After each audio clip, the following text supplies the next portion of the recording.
بشنوند و همه شما گفتنیم که ما کنیم که 30 کیلومتر دورتر از مرکز شهر قرار دارد. نکن همینش نمیرسی. من فکرم بالون کافی.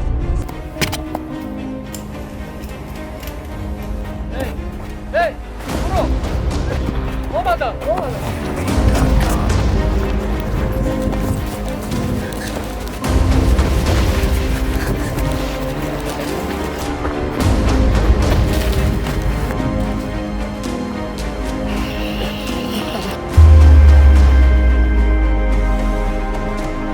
خیر یگان گپ گفتن نمیخوای؟ مثلا مثلا رحمت